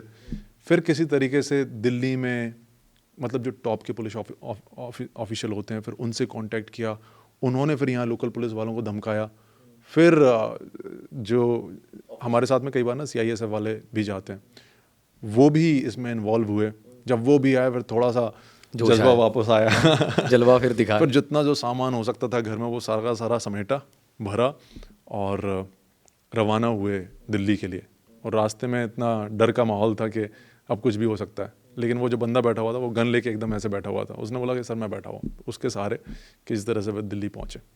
वैसे ये बहुत फेमस स्टोरी है, अब ये सब चैट GPT में आप डालना। शायद जो फिल्म रेड बनी थी इसी के ऊपर बनी हो। इसके ऊपर नहीं बनी थी वो, आई थिंक UP का केस था। वो भी रियल स्टोरी थी केस है, वो कोई MP थे शायद, MP नहीं थे, आई डोंट नो, लेकिन हाँ वो वेल नोन स्टोरी है, वो गूगल वगैरह पे मिल जाएगी आपको। रेड डालने से कई किसी घर पे डर लगता है इनकम टैक्स ऑफिसर को कि इस घर में नहीं जाना, डर लगता है? जैसे कोई बीचों बीच शहर के कोई गुंडा हो, उसके घर जाना, रेड डालनी है? डर नहीं लगता, बिल्कुल नहीं, बिल्कुल नहीं, क्योंकि सरकार साथ में है ना। नाले काम सही है, सरकार इनकम टैक्स भरना चाहिए सबको। लेकिन हमें डर ऐसा नहीं लगता कि ये नहीं कर सकते, हमें डर ही लगता करेंगे तो फिर पूरे उसके साथ में करेंगे, सिक्योरिटी के साथ में करेंगे। जैसे मुरैना में हुआ था एक बार के, इनफैक्ट वो जो ऑफिसर थे वो डिप्टी कमिश्नर थे, उन्होंने अपनी फ़ोटो भी डाली थी, उसमें ऐसा हुआ था कि उनके साथ मारपीट कर दी थी। तो क्योंकि मुरैना जो इलाका है ना, मुरैना या फिर भिंड ऐसे कुछ इलाका था, वो इलाका बहुत ही उस टाइम पे जब डाकू वगैरह का वो इलाका है, तो वहाँ के लोग बहुत अग्रेसिव टाइप थे, तो वो वहाँ पर थोड़ा सा दिक्कत हो गई थी। बाकी जनरली क्या होता है कि पूरी सिक्योरिटी फोर्सेस के साथ में जाते हैं, सरकार साथ में, सरकार का काम है, तो जनरली कोई प्रॉब्लम नहीं होती। सर जैसे बोलते हैं कि जिसकी सरकार होती है वो अगर कोई आपकी बात नहीं मान रहा, जैसे किसी पार्टी में किसी को लेके आना तो उसके मगर ED डाल दो, इनकम टैक्स वाले डाल दो, ये होता है? होता तो है ही है, चलो सोशल मीडिया से पता लग ही जाता है।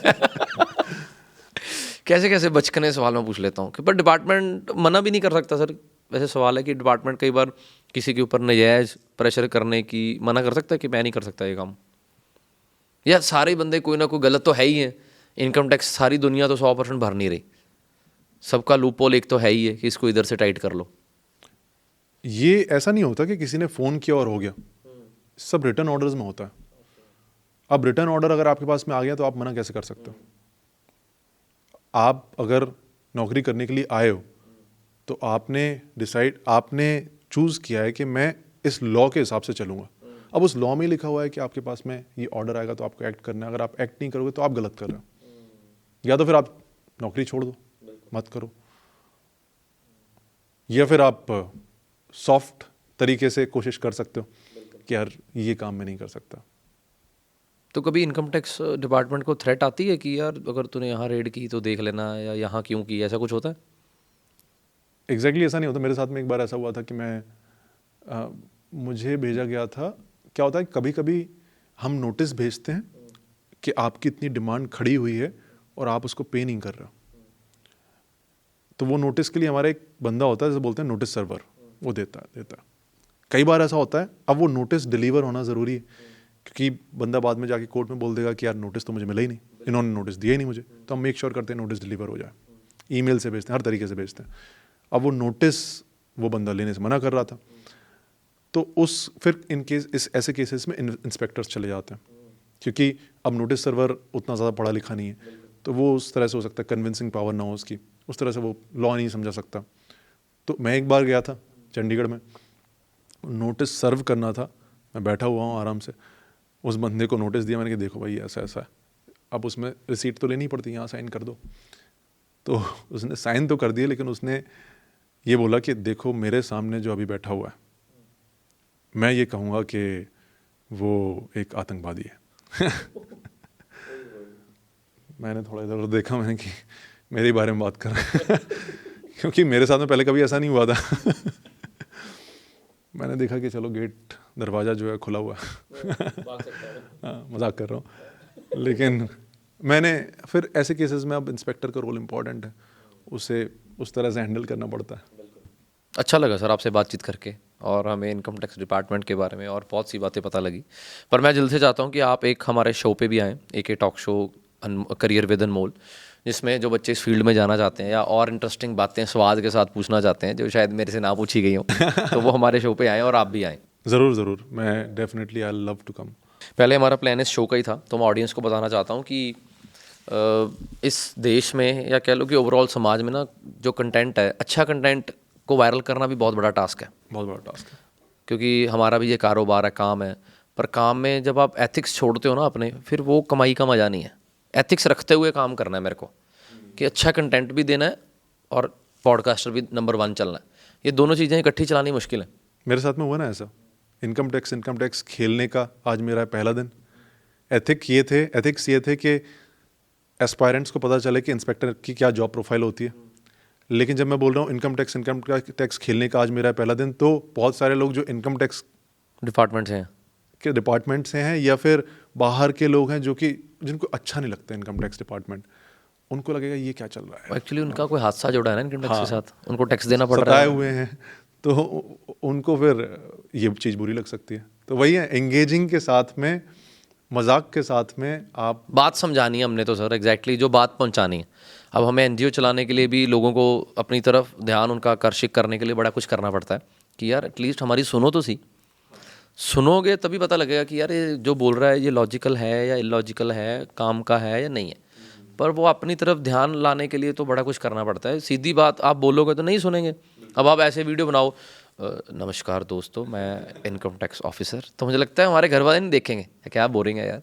यही बोलो कि इनकम टैक्स खेलने का पहला दिन, तो उन्हें कहता है यार ये नवी आइटम की आई बाजार उनको लगता है ये क्या हो रहा है, देखते हैं चलो, कम से कम फिर देखना स्टार्ट कर देते। सर आपके पास इन्फॉर्मेशन जो लेके आता है उसको क्या मिलता है, और इन्फॉर्मेशन कैसे मिलती है आपको कि इसके घर में ये चल रहा है वो चल रहा है, वो करीबी कौन सा होता है? देखो भाई, अब सब लोग देश सेवा की बात करते हैं, तो मैं पहले ही बताता हूँ कि इन्फॉर्मेशन जो लेकर आता है उसको कुछ नहीं मिलता है, और उसको जो मिलता है ना, बाय लॉ बहुत सारी कंडीशंस होती हैं उसके ऊपर, और ऐसा कुछ खास नहीं मिलता है जो आप लोग सोचते हैं ना कि कितनी परसेंटेज मिल ऐसा है जाती वही है। 50% मुझे मिल जाएगी क्या। मैं आपको बताता हूँ कि उसने यहाँ पे पैसा छुपाया हुआ, ऐसा नहीं होता। 50% ऐसा कुछ नहीं मिलता। देश सेवा के लिए करो, इन्फॉर्मेशन दो। अब कई लोग ऐसे होते हैं कि बोलते हैं कि उसके यहाँ मेरे पास एक कमेंट आया, बोलता कि मेरा एक दोस्त है, वो अचानक से अमीर बन गया, अचानक से उसके अंदर, मैं उसके घर गया और उसके अचानक से अमीर बन गया है, मैं आपको उसकी इन्फॉर्मेशन देना चाहता हूँ। कैसा दोस्त मैंने कि तुम जो हो ना दोस्त नहीं हो तुम देशभक्ति दिखा रहे हो, लेकिन तुम पहले धोखेबाज इंसान हो। ओए, सच में सर? ऐसे लोग आपको डीएम तो भरे रहते होंगे सर, हाँ, यहाँ मेरा रेड कर पूरा लो। डीएम इससे भरा रहता है कि सर आपको कुछ इन्फॉर्मेशन देनी है। तो मैं बताता हूँ कि इन्फॉर्मेशन जो है ना इनकम टैक्स में आती है, उसे बोलते हैं टीईपी, टैक्स एविजन पिटीशन, ऐसा कुछ उसका फुल फॉर्म रहता है। टीईपी अगर आपको डिपार्टमेंट में फाइल करनी है तो पूरी डिटेल्स के साथ होनी चाहिए वो। आप क्योंकि डिपार्टमेंट के पास तो इतने सारे ऑलरेडी केसेस हैं, अब डिपार्टमेंट को किसी ऐसे नए केस के ऊपर काम करना है तो डिपार्टमेंट को भी तो टाइम चाहिए। इतने रिसोर्सेज लगाने के लिए, तो पूरी डिटेल्ड इन्फॉर्मेशन होनी चाहिए। अब डिटेल इन्फॉर्मेशन नॉर्मल जनता नहीं देती, नॉर्मल जनता बस बोल देती है कि इसने तो कुछ घपला किया। अब कितना घपला किया, उसका अकाउंट नंबर क्या, उसके पूरे फैमिली मेम्बर्स कौन कौन से हैं, हर चीज़ कि भाई हेल्प तो हो जाए सामने वाले की। कहाँ पे देनी है, जो इनकम टैक्स के ऑफिस होते हैं आप वहाँ जाकर दे सकते हैं अपने आप। ईमेल भी कर सकते हैं। हाँ, ईमेल भी कर सकते हो, बट कोशिश करो कि आप क्योंकि ईमेल में अगर कोई मेल मिस हो जाए, क्योंकि इंपॉर्टेंट मेल है, कोशिश करो कि आप, और ईमेल आईडी फिर आपको ढूंढने में दिक्कत होगी कौन सी ईमेल आईडी है पर्टिकुलर उस ऑफिस के लिए। पर खबरी तो आपके बहुत होंगे सर मार्केट में जो रखे ही ये काम के लिए होंगे। कम पुलिस डिपार्टमेंट जितने नहीं रहता, क्योंकि हमारे पास डेटा ही इतना रहता है। खबरी बहुत है। हमारे पास कंप्यूटर है खबरी, वो बता देता सारा कुछ। और पूरा उसने डेटा इकट्ठा किया हुआ है कि इसने इतना ट्रांजैक्शन किया, इसने इतना ट्रांजैक्शन किया, इसने इतना रिवेट लिया, ऐसा किया वैसा किया। अब उस डेटा को एनालिसिस करना है, उसमें से पता चल जाएगा कि कौन। ये बात सच है सर कि इनकम टैक्स डिपार्टमेंट के पास छोटी छोटी ट्रांजैक्शंस की आपकी डिटेल होती है। हाँ, जितना भी पैन से पैन नंबर के थ्रू हो रहा है वो सारी की सारी ट्रांजैक्शंस इनकम टैक्स डिपार्टमेंट के पास में होती हैं, लेकिन इतनी ट्रांजैक्शंस को देखते नहीं है। कंप्यूटर जो है बहुत एडवांस्ड है, मशीन लर्निंग के साथ काम करता है, वो इन सारी ट्रांजैक्शंस को प्रोसेस करके कौन से पोटेंशियल केसेस हैं अपने आप दिखा जाता है। ओ, कितनी ट्रांजैक्शन तक हम खेल सकते हैं? पहले मैं आपको वो बता दूं, टीपी वाला। बताओ सर प्लीज़। सो अब सबसे बढ़िया खबरी कौन है? सबसे बढ़िया खबरी वो नहीं है जो कि मार्केट में किसी ने देख लिया, अरे इसके यहाँ इतना कच्चा पक्का हो रहा है।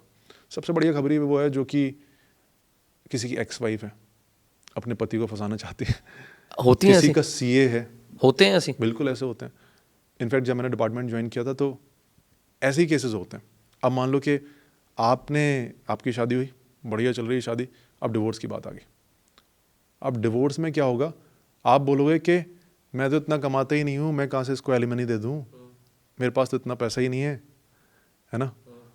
तो वो लड़की क्या बोलेगी, वो बोलेगी अरे इतना दहेज में हमने दिया था, वो ऐसे फंसाने की कोशिश करेगी, इतना दहेज में दिया था, ये किया था, वो किया था। तो ये लड़का बोलेगा, जो पति हुआ वो बोलेगा अच्छा इतना दहेज में दिया था आपने उसके ऊपर टैक्स पे किया था क्या? तो वो हमें इन्फॉर्मेशन आती है कि देखो ये बोल रहे हैं कि 50 लाख इन्होंने दहेज में दिया, इतना खर्चा ये किया, इनकी रिटर्न तो 2 लाख रुपए की है। तो ऐसे झूठे फंसाओगे तो यहाँ तुम फंस जाओगे। दूसरे केसेस ऐसे होते हैं जिसमें किसी के घर का अंदर का मेंबर, जैसे आपने रेड मूवी में देखा था, उसमें क्या हो रहा था, बिल्कुल है ना, घर का खबरी। घर के खबरी जो है ना वो बेस्ट खबरी है। बेस्ट सर आपके लिए है, घर वालों के थोड़ी लिए। तो वो घर के खबरी जितनी इन्फॉर्मेशन दे सकते हैं वो कोई नहीं दे सकता। या फिर advocate, CA is the best source, जिसने पूरा बिजनेस 4 साल तक पूरे बिजनेस के रिटर्न फाइल किए हैं, सब कुछ जानता है बिजनेस के बारे में, वो बताया था। तो ये अब हमारी जो ऐसी इन्फॉर्मेशन मिलती है ना, हम उनको टियर में डिवाइड कर देते हैं, category A, category B, C, D. अब डी कैटेगरी की अगर जो इन्फॉर्मेशन होगी उस इन्फॉर्मेशन में उतना दम नहीं रहता, ए कैटेगरी की इन्फॉर्मेशन है वो एकदम बढ़िया, तो फिर हम उसे प्रायोरिटी के साथ में डील करते हैं। तो सर जैसे आप जनता के ऊपर मतलब वॉच करते हो, तो ऑफिसर्स के ऊपर कौन वॉच रखता है कि एक ऑफिसर की सैलरी 80,000 है महीने की, तो साल का उसने कितना कमाया, 1 करोड़ या उसके आसपास, पर वो गाड़ी ले रहा है, इतनी महंगी घर ले रहा है, ये वो कैसे होता है? सेंट्रल गवर्नमेंट, हम सेंट्रल गवर्नमेंट में आते हैं और सेंट्रल गवर्नमेंट में करप्शन के ऊपर सीबीआई, और सीबीआई के ऊपर? सीबीआई के ऊपर लीडर भी सीबीआई। जैसे पुलिस के ऊपर पुलिस में अगर किसी ने क्राइम किया तो पुलिस पकड़ती है, तो सीबीआई में अगर किसी ने करप्शन किया तो उसको भी दूसरे वाले सीबीआई वाले पकड़ेंगे। सबका कोई ना कोई बैठा है। इनफैक्ट हमारे ऑफिसेज के अंदर सीबीआई के नंबर भी लिखे रहते हैं, अगर आपको कोई रिश्वत मांगे तो सीबीआई का नंबर ही है। ओह वाह, पर वो कौन फ़ोन करता है सर? वो तो आजकल होटलों पे भी लिखा होता है कि अगर आपको बिल नहीं मिलता तो इस नंबर पे कॉल कीजिए, और आप मतलब फिर देखो, वो एक्चुअली जिसने खुद 20 रुपये बिल के और बचाने, वो फ़ोन क्यों करेगा? टैक्स बच जाता ना आधा आधा, वो कहता देख भाई तेरे को भी फ़ायदा मेरे को भी फ़ायदा है, हमने फ़ोन क्यों करना है? अब आपके ऊपर 40 लाख की पेनल्टी लग रही मान लो, और आपके दिमाग में ये है कि मुझे पेनल्टी बचानी है, तो आप सीबीआई को इन्वॉल्व नहीं करोगे। कोई बहुत ज़बरदस्ती कर रहा है आपके साथ में, आपके ऊपर पेनल्टी लग रही है 20 लाख की और वो 40 लाख रुपए मांग रहा है, तो आप उसको इन्वॉल्व करोगे। तो ऐसे केसेस फिर सीबीआई के पास में पहुंच जाते हैं। कभी माफ़ी मिलती है इनकम टैक्स डिपार्टमेंट से कि गलती हो गई यार, आगे से टैक्स नहीं चोरी करते? टैक्स चोरी नहीं करते? हाँ, इस बार छोड़ दो। नहीं ये माफ़ी ऐसा हो जाता है इसमें, देखो आपकी मान लो कि दो तरह की चीज़ें होती हैं। एक तो आपका जितना टैक्स बनता था उतना हमने लगा दिया, इतना टैक्स तो देना ही है, लेकिन टैक्स चोरी करी तो पेनल्टी भी लगेगी भाई साहब इसके ऊपर। वो पेनल्टी माफ़ हो सकती है अगर आप प्रूव कर दें कि भाई जेन्यून रीज़न थे, कोरोना चल रहा था, ये हो रहा था, घर में प्रॉब्लम चल रही थी, उसकी वजह से मैंने रिटर्न फाइल लेट कर दिया, उसकी वजह से मैं ये भूल गया, ऐसा हो गया वैसा हो गया, जेन्यूनली कर दिया, पेनल्टी माफ़ हो सकती है। टैक्स तो देना ही पड़ेगा। टैक्स तो देना ही पड़ेगा इनकम है तो टैक्स देना पड़ेगा। थैंक यू सर, आप हमारे शो पे आए और बड़ा अच्छा लगा। और लोगों के सवाल अब जो कमेंट्स में आएंगे वो अगले शो पे हम डिस्कस करेंगे, पर मुझे फिलहाल तो संतुष्टि है पूरी जो आपसे सवाल हुए। Thank you. आपको कैसा लगा पहला पॉडकास्ट? लगा बहुत अच्छा लगा। Thank you. आई होप कि मैं सही मैसेज कन्वे कर पाया हूँ, और thank you very much for inviting me in this. Thank you sir. आपका तरीका अच्छा, लोगों का बस सुनने का तरीका अच्छा हो बाकी तो सब ठीक है। Thank you so much sir. Thank you जी, थैंक यू।